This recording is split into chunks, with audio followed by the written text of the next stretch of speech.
সরকার প্রধান হওয়ার আগে পরে কি ঘটেছিল জানালেন ডক্টর ইউনূস।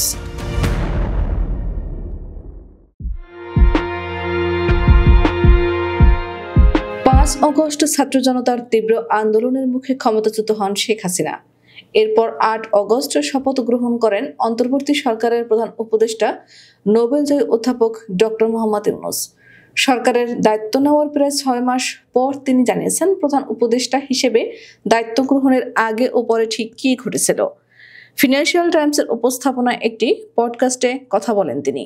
সেখানেই সরকার গঠনের প্রক্রিয়া ও ছাত্রদের প্রধান উপদেষ্টা হওয়ার প্রস্তাব নিয়ে খোলামেলা কথা বলেন ডক্টর ইউনূস।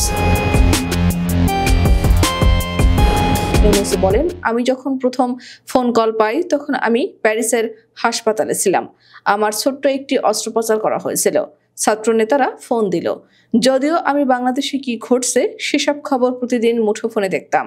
তখন তারা বলল তিনি শেখ হাসিনা চলে গেছেন। এখন আমাদের সরকার গঠন করতে হবে। দয়া করে আমাদের জন্য সরকার গঠন করুন। আমি বলেছিলাম, না, আমি সেই ব্যক্তি নই। আমি এর কিছুই জানি না। আমি এর সঙ্গে যুক্ত হতেও চাই না।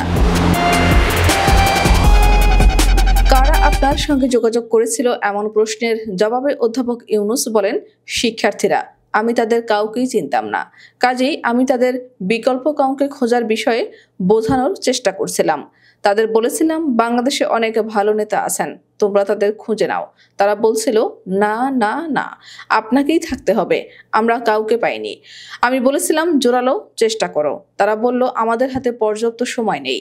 তখন বলেছিলাম, অন্তত একটা দিন চেষ্টা করো, না পেলে ২৪ ঘন্টা পর আমাকে আবার ফোন করো।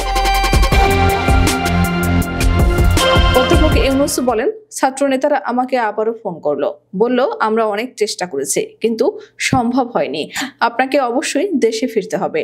শেষ পর্যন্ত আমি বললাম, দেখো, তোমরা রাজপথে জীবন দিয়েছো, প্রচুর রক্তক্ষয় হয়েছে, তোমরা সম্মুখ সারিতে আছো।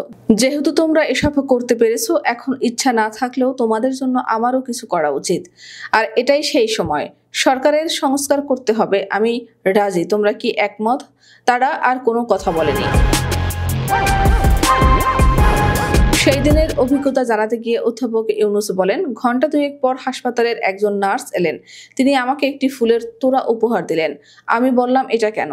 তখন ওই নার্স বললেন, আপনি বাংলাদেশের প্রধানমন্ত্রী, আমরা এটা জানতাম না। আমি বললাম, এটা আপনি কোথা থেকে জানলেন? তখন তিনি বললেন, সব গণমাধ্যমে, সব টেলিভিশনের সংবাদ প্রচার হচ্ছে আপনি বাংলাদেশের প্রধানমন্ত্রী। আমি বললাম, আমি আপনার কাছ থেকেই এটা জানলাম। অধ্যাপক ইউনূস বলেন, এরও ঘন্টা দুয়েক পর ওই বোর্ড সদস্যরা সহ হাসপাতালের প্রধান আসেন। তারা ফুলের তোড়া দিয়ে নতুন প্রধানমন্ত্রী হিসেবে আমাকে শুভেচ্ছা জানান। সঙ্গে এটাও বলেন যে বিকেলের আগে আমাকে হাসপাতাল ছাড়ার বিষয়ে অনুমতি দেওয়া হবে না। অধ্যাপক ইউনূস বলেন, আমি পরিচালককে বলি, ওরা আমাকে চাইছে, দেশে যেতে বলছে। ভ্রমণের জন্য আপনি কি আমাকে প্রস্তুত করে দিতে পারেন? তিনি বললেন, অবশ্যই, আপনার কথা আমাদের মানতে হবে। আপনি একজন প্রধানমন্ত্রী।